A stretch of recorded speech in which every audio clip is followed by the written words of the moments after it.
तुम लोगों ने चोरी की वजह से मेरे साथ ही किया है।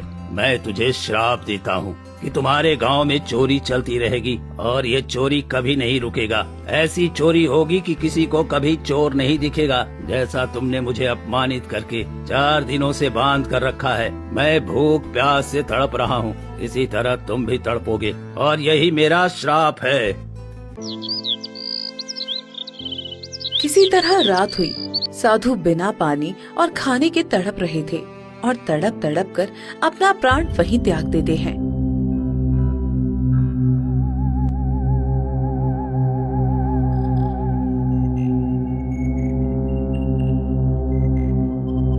अगली सुबह गांव के लोग जुटे।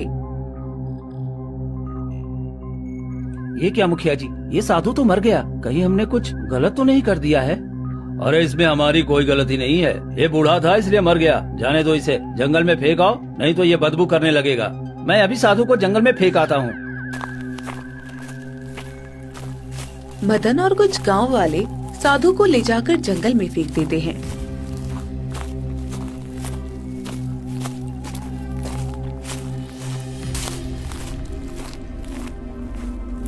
कुछ दिन बीतते हैं और अचानक एक गांव वाला फूट फूट कर रोने लगता है। हे भगवान, ये क्या हो गया? मेरे घर के सारे जेवर गायब हो गए और मेरी पत्नी ने आत्महत्या कर ली। ये तुम क्या कह रहे हो? भला हमारे गांव में तो चोरी रुक गई थी, फिर चोरी कहाँ से हो गई? पता नहीं, हम सब खाना खा ही रहे थे कि अचानक मेरी पत्नी उठी अलमीरे से कपड़ा निकालने और देखा कि सारा जेवर गायब है। वो इतना महंगा जेवर था कि उसे देखकर मेरी पत्नी को हार्ट अटैक आ गया और वो इस दुनिया से चली गई। अरे मैं तो लुट गया, बर्बाद हो गया, मैं कहीं का नहीं रहा। और सबसे बड़ी बात कि कोई चोर भी नजर नहीं आया। ये कैसे हो सकता है? भला ये चोरी, वो भी आंखों के सामने, बिना किसी के होने से? ये तो सच में बड़ी घटना है। हमें अब पूरी रात पहरेदारी करनी पड़ेगी, तभी हम इस चोरी को रोक सकते हैं। फिर उस रात पूरे गांव वाले जाकर पहरेदारी करते हैं।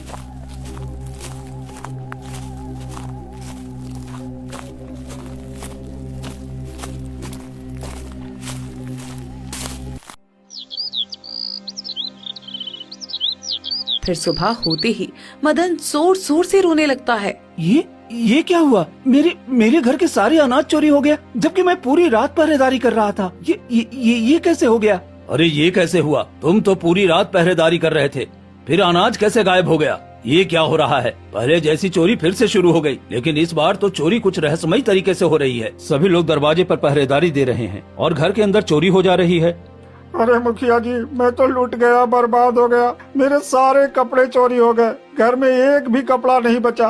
ये क्या हो रहा है? अब तो अनाज के साथ साथ कपड़े भी चोरी होने लगे हैं। ये क्या, तुम्हारे घर से भी कपड़े चोरी हो गए? ये कैसे हो सकता है? ये चोरी रुकने के बजाय और क्यों बढ़ रही है? तभी मुखिया की पत्नी हेमलता भागते हुए आती है। अरे जी, आप यहाँ हैं? हमारे घर की सारी तिजोरी खाली है, अनाज की बोरियां एक भी नहीं है और ऊपर से सारे गहने भी गायब हैं। ये क्या हो रहा है? हम तो बर्बाद हो गए हैं जी। ये तुम क्या कह रही हो हेमलता? ये तो बहुत बुरा है। हमारे गांव में एक साथ इतनी चोरी कैसे हो सकती है? मुखिया जी, कुछ कीजिए ना। ये तो सच में परेशानी वाली बात है। एक दिन में इतनी सारी चोरी कैसे हो गई? मदन, कुछ ठीक नहीं लग रहा है मुझे। अब हम लोगों को दिन रात जाकर पहरा देना होगा। ठीक है, तो आज से पूरे गांव में कोई नहीं सोएगा, सब अपने अपने सामान की पहरेदारी करेगा। फिर पूरे गांव वाले डर के मारे दिन रात जाकर पहरेदारी करते हैं, लेकिन चोरी लगातार बढ़ती ही जाती है और दिन दहाड़े भी चोरी होने लगती है। इसी तरह कई दिन बीत जाते हैं, मगर चोरी रुकने का नाम ही नहीं ले रही थी। हे भगवान, अब मैं क्या करूं? हमारे गांव की स्थिति तो बहुत बिगड़ गई है। 1 महीने के अंदर ही खाने के लिए एक भी अनाज नहीं बचा पूरे गांव में और सभी बच्चे भूखे प्यासे हैं। मैं क्या करूं? मैं गांव का मुखिया होकर भी किसी के लिए कुछ नहीं कर पा रहा हूं। मुखिया जी, मुझे तो लगता है कहीं वो साधु महाराज का दिया हुआ श्राप ही तो नहीं लग रहा है। अब हम क्या करें? कुछ समझ में नहीं आ रहा। सभी परेशान रहते हैं और कुछ दिन बीतते हैं और गांव की चोरी लगातार बढ़ती जाती है। एक दिन मदन और मुखिया चौपाल पर बैठकर पहरेदारी कर रहे थे। तभी एक गाय भागती हुई गांव में आती है। अरे ये गाय हमने तो पहले कभी नहीं देखा, ये हमारे गांव में क्या कर रही है? जरूर कोई बात है जो ये हमें बताना चाहती है। भला एक गाय कैसे बोल सकती है मुखिया जी? मैं बोल सकती हूँ, मैं कोई साधारण गाय नहीं हूँ। मैं अपने गुरु को ढूंढ रही हूँ, कई दिनों से उन्हें ढूंढ रही हूँ, पर वो मुझे कहीं मिल ही नहीं रहे। तुम्हारा गुरु? गाय का भी भला कोई गुरु होता है? कौन है तुम्हारा गुरु, बताओ तो। मेरे गुरु एक साधु महाराज थे जो बहुत दिनों के बाद तपस्या से लौटे थे। उन्होंने कहा था कि वो खाने का इंतजाम करने जाएंगे, पर अभी तक वो वापस नहीं आए। मैं उनकी प्रतीक्षा करते करते थक गई, तो अब मैं उन्हें ढूंढने निकली हूँ। सब जगह ढूंढा पर वो कहीं नहीं मिले। अब मैं तुम्हारे गांव में आई हूँ। क्या आपने किसी साधु महाराज को देखा है जो बहुत बूढ़े होंगे और तपस्या करके लौटे हैं? ये क्या, हमने तो उनके साथ बहुत बड़ा अन्याय कर दिया। ये हम सबसे क्या हो गया? हमने तो बहुत बड़ा पाप कर दिया मदन। क्या हुआ? आप लोग इतने परेशान क्यों हैं? हम सबको माफ कर दो। हमने गुरु महाराज को चोर समझकर उन्हें पेड़ से बांध दिया और वो कई दिनों तक हम सबसे विनती करते रहे, पर हमने उनकी बातों पर विश्वास नहीं किया और वो वहीं पर दम तोड़ दिए। हमने उन्हें गांव के बाहर मिट्टी के नीचे दफन कर दिया और उनका दिया हुआ श्राप हमारे गांव पर लग गया और आए दिन चोरी लगातार बढ़ती जा रही है। हमसे बड़ी गलती हो गई, हमें माफ कर दो। तुम लोगों ने ये क्या कर दिया? इतना बड़ा पाप किया तुम लोगों ने। मेरे गुरु को जान से मार दिया। मैं तुम लोगों को कभी माफ नहीं करूंगी। हम सब अपनी गलती की सजा भुगत रहे हैं, बस किसी तरह बता दो ये श्राप हमारे गांव से कैसे हटेगा।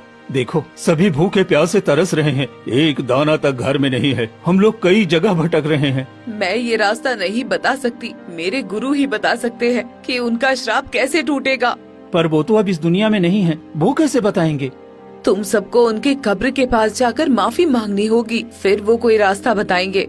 लेकिन हमने तो उन्हें जंगल में फेंकवा दिया था। हमें क्षमा करना साधु महाराज, हम सब जरूर जाएंगे माफी मांगने के लिए। फिर सभी मिलकर साधु महाराज को जहाँ फेंका था वहीं पर जाते हैं। साधु महाराज हमें माफ कर दीजिए, हमने आपकी बातों पर यकीन नहीं किया और हम सब इतनी बड़ी भूल कर बैठे। हम आपसे माफी चाहते हैं, आप हमारे गांव पर से ये श्राप हटा दीजिए, हम सब पर रहम करिए। हाँ साधु महाराज, हम सब पर रहम करिए, हमें माफ कर दीजिए। हमारे छोटे छोटे बच्चे भूखे हैं, हम पे रहम कीजिए। तभी एक रहस्यमय आवाज आती है। तुम सबने चोरी के लिए हद पार की है, तुम सबको इसी श्राप से जूझना पड़ेगा। चोरी किसी और ने किया और तुमने मुझ जैसे बेगुनाह को मौत की सजा दी। गुरुदेव, आप इन सबको माफ कर दीजिए। इन सब ने बहुत गलत किया है, लेकिन गांव में बहुत सारे भूखे बच्चे हैं जो भूख से रो रहे हैं। मैं उन्हें देखकर आई हूँ। आप अपना श्राप इनसे हटा लीजिए। ठीक है, मैं श्राप नहीं हटा सकता, लेकिन इसके लिए तुम्हें मानसरोवर झील का पवित्र जल लेकर अपने गांव पर छिड़कना होगा, तभी ये श्राप टूटेगा। जी साधु महाराज, मैं वो मानसरोवर झील का पानी अवश्य लेकर आऊंगा और हम सब ने जो गलती की है उसका प्रायश्चित भी करेंगे। नहीं, तुम ये नहीं ला सकते। पहली बार मुझ पर शक मदन ने किया था और मेरे साथ बुरा व्यवहार किया, इसलिए परीक्षा उसी को देनी होगी। और ध्यान रहे, रास्ते में कुछ भी आए उसमें उसे फंसना नहीं है और वो जल लेकर ही आना है। मैं वादा करता हूँ साधु महाराज, मैं जल लेकर जरूर आऊंगा। इतना कहकर मदन घने जंगलों की तरफ निकल पड़ता है और कुछ ही दूर जाने के बाद उसे ढेर सारा खजाना दिखता है। अरे ये तो खजाने का ढेर है, अगर इसे ले लूं तो पूरे गांव की गरीबी दूर हो जाएगी और जितना चोरी हुआ है वो सब वापस भी आ जाएगा। मुझे ले लो तो तुम्हारी सारी तकलीफें और पूरे गांव की तकलीफ दूर हो जाएगी। फिर मदन 2 कदम आगे बढ़ता है और रुक जाता है। अरे मैं ये क्या कर रहा हूँ? नहीं, मैं ऐसा नहीं कर सकता। हमारे गांव पर श्राप लगा है, अगर मैं ये ले गया तो शायद ये खजाना भी चोरी हो जाएगा। नहीं, मुझे आगे बढ़ना चाहिए। तभी खजाना मिट्टी के ढेर में बदल जाता है। अरे ये क्या, ये तो भ्रमजाल था। हाँ, बाल बाल बच गया मैं। थोड़ी दूर जाने के बाद ही मदन मानसरोवर झील के पास पहुंच जाता है। तो यही मानसरोवर है, मुझे जल्दी से जल लेकर वहाँ लौटना चाहिए। जैसे ही मदन जल लेने झुकता है, तभी एक रहस्यमयी आवाज आती है। तुम ऐसे जल नहीं ले सकते। अगर तुम्हें जल चाहिए तो मेरे प्रश्नों के सही सही उत्तर दो, तभी मैं तुम्हें ये झील का जल दूंगा। ठीक है, मैं तुम्हारे प्रश्नों के उत्तर देने के लिए तैयार हूँ। बताओ, मैं अंधेरे को भगाऊं, घर आंगन सजाऊं, बिना हाथ पैर के हर कोना रोशन कर दूं। मैं कौन हूँ? मदन सोचता है, फिर बोलता है। झील महाराज, इसका उत्तर है उजाला। उजाला एक ऐसी चीज है जो बिना हाथ पैर के कोने कोने रोशनी देती है। तुमने बिल्कुल सही जवाब दिया। अब जल ले जा सकते हो। फिर मदन जल्दी से मानसरोवर झील का जल ले आता है और गांव की तरफ निकल पड़ता है और कुछ ही देर में मुखिया के पास जाता है। तुमने बहुत अच्छा काम किया है मदन। अब जल्दी से इस जल को हमारे पूरे गांव पर छिड़क दो ताकि ये श्राप खत्म हो जाए। मदन गांव में पवित्र जल छिड़कता है। तभी तेज रोशनी फैलती है और पूरे गांव में चोरी किया हुआ सामान वापस आ जाता है। ये क्या, हमारे घर में फिर से अनाज भर गया। देखो, सबके दरवाजे पर अनाज वापस आ गया है। हाँ मुखिया जी, हमने बहुत बड़ी गलती की थी साधु महाराज जी के साथ। हमें इसका प्रायश्चित करना चाहिए। हाँ, तुम ठीक कहते हो मदन। जहाँ हमने साधु को लावारिस की तरह फेंका था, वहाँ पर हम एक मंदिर बना देंगे ताकि हम उनकी पूजा कर सकें। हाँ, यही ठीक है। साधु महाराज की कृपा हमारे घर और गांव पर बनी रहेगी और फिर कभी चोरी नहीं होगी। ठीक है, कुछ ही दिनों में हम वहाँ एक मंदिर बना देंगे। और उस दिन के बाद से गांव में चोरी होना बंद हो जाता है और मुखिया और गांव वाले मिलकर साधु महाराज के लिए एक खूब सुंदर सा मंदिर बना देते हैं और सुबह शाम वहां दीपक जलाकर साधु महाराज की पूजा करने लगते हैं। और इस तरह पूरा गांव खुशी पूर्वक रहने लगता है।